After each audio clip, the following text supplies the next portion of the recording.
Well, following the recently concluded presidential and National Assembly elections, the euphoria of victory is still very much in the air. 2 weeks, they say, is pretty long a time in politics, and election fever is still very much on the rise again. Welcome to Nigeria 2015.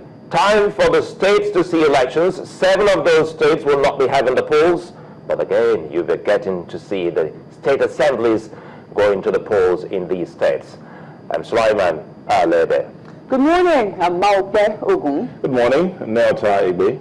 Well, the electoral umpire has been speaking concerning this particular election, how they intend to go about it, and see if truly the staggered elections we did talk about that has led to us seeing just 29 states going for this particular poll. But by the way, restriction will be on in all the states of the Federation. Save for Abuja, the FCT, there won't be seen any elections. But the electoral umpire, Professor Atayi Jaga, the big man at the helm of that particular institution, he's been speaking, saying, look, we're capable, we can do it. Forget about the idea of having a staggered elections. This one is almost 24 hours to the big day. Well, I think that we'll see how it eventually goes.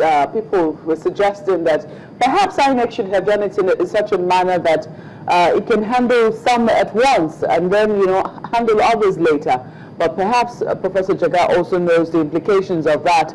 What happens when you try to have elections in one state where you find that all the party players, move to that particular region or move to that particular state, and maybe it could alter the results of the election. But he says and he believes that the time for election manipulations are over, and that INEC can handle all that it needs to do. Maybe because you also saw what happened 2 weeks ago. They eventually were able to bring in results from all the 36 states, including the FCT, for the presidential elections, because elections did happen there. So he doesn't see any reason why elections should be staggered for the governorship elections. In any case, I think that suggestion was coming way too late. If elections were going to be staggered, then that suggestion should have come way earlier. Indeed, coming earlier would have been fantastic. But I see it, I want to believe this is an INEC that is learning as it moves along. Every step of the way, with every election, it's learning and getting better.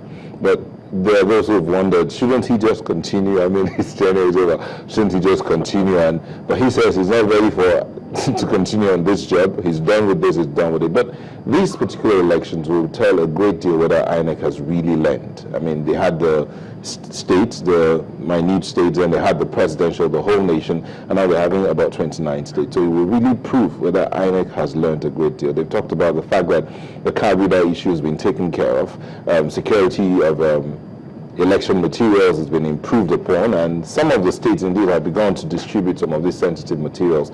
Would they get to where they're supposed to get to? Even though we talked about the logistics issues that have been, it's been a perennial thing. Would it be solved this time?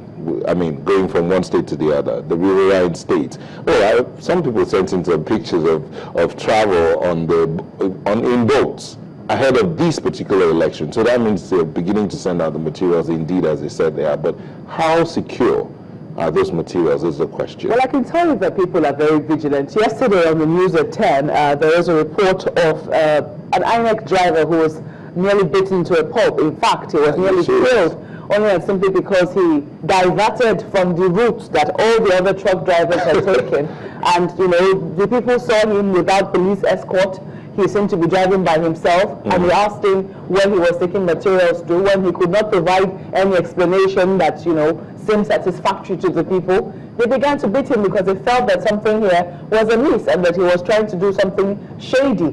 And they said, thank God for the police who eventually saved him. If not, he would have been killed there and then. But it's just to tell you that people are very alert, yes, and that they're taking their destiny into their own hands. Yes, they have confidence in INEC, but they also know that they have a great role to play. We saw the role they played 2 weeks ago at the last elections, and we can only hope that that role will be improved. They are definitely very, very but the improvement of the role they are playing shouldn't involve taking, jungle justice. Oh, of course. By no means are we encouraging that. No, of course, we're not saying that that is the right way to go, but it's just to tell you the level of vigilance, yes, indeed, that people are beginning to employ these days when they see that INEC is involved in something. I think that also it's also a message to the INEC people that they need to be a little more transparent in terms of what they do and how they deal with the people. Someone suggested, Thomas, as regards to logistics issues, that maybe INEC, going forward, INEC should give it to a transport company, not the union per se, because the union seems to have issues. In the presidential election, they said they got to a point and said, if you do not pay us, we're not moving. So that also delayed some of the materials going out. Maybe they should give it to a particular transport company and say, this is your task for this election. Go ahead for the presidential, for the governorship and all of that, give it to another transport company, just so that they know that they have a stake. If anything goes wrong, it's your reputation that goes down, not and all that. So that would also help. I think that might help sort out the logistics issues and all. Well, so far, I think it's been word of praise for the NERTW members. They have been fantastic, they say, and all our respondents as well as our guests who were with us during the presidential election, they all said, well, Nigerians should be able to do it by themselves, for themselves, and the NERTW has actually performed creditably well to the extent that they should be encouraged. That's the word out there. But again, going forward, talking about this particular preparation for this big moment, the question to pose are, where will the pendulum swing? Will there be a bandwagon infecting all the states' election, where elections will definitely hold, or the People's Democratic Party pull up stiff resistance to retain its hold?